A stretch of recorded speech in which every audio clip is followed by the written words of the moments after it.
I'd like to tell you about one journey I've been on in these last few years.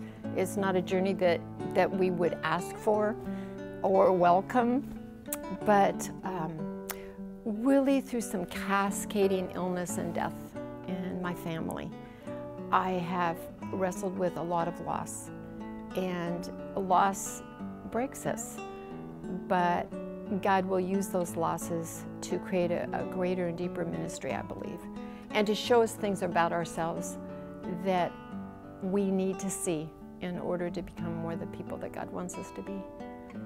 And I think my brother's death impacted me the most. Something broke inside of me.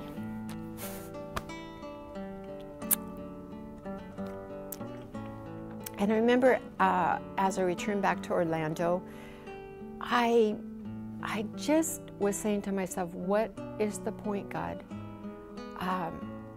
My brother was healthy, he ran, he took care of himself, he was very energetic, he was so youthful, and look at what happened. So I was like, why do I need to make sure I have enough rest? Why do I need to exercise? Why do I need to eat well?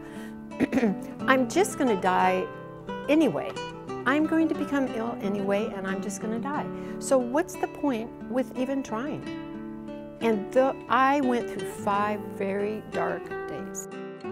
I didn't have any answers, but I just couldn't get out of the darkness.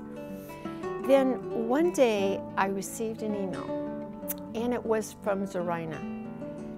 Zorina was a young woman I met in the Philippines. She was part of my church, she was part of our youth group, and we had a very close friendship, and it had been 13 years since we'd had any communication.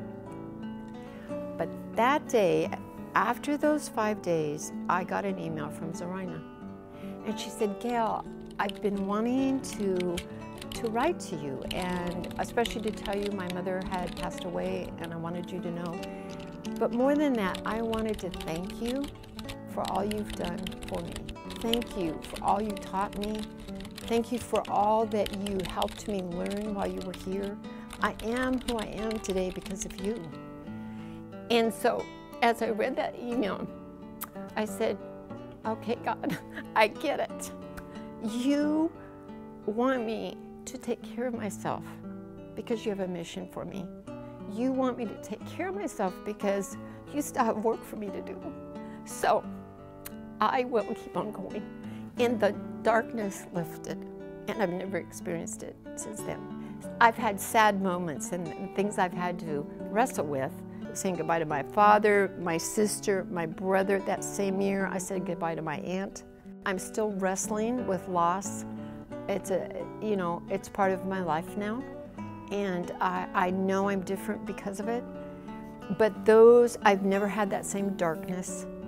And I think, God just meets us right where we are. God knew how I felt. He knew that I needed answers, and he brought an email after 13 years. I just thought that was so amazing. So I believe God wants us to ask the questions because He has answers for us. He has a way to meet our heart needs, and He has a way to say there is hope because I'm here. So because of what I've experienced, I will be more and more who God wants me to be. I will be able to do what He's created me to do, and there will be ways to minister to people out of my brokenness. And I know God will continue to, peel back the layers, because if we stay back, we may never experience all that He has ahead for us. So really, one of my mottos is just to say yes and let God do the rest. And I know that because I'm saying yes to Him, He will give me the chance to impact other people's lives. And that's what life is all about to me.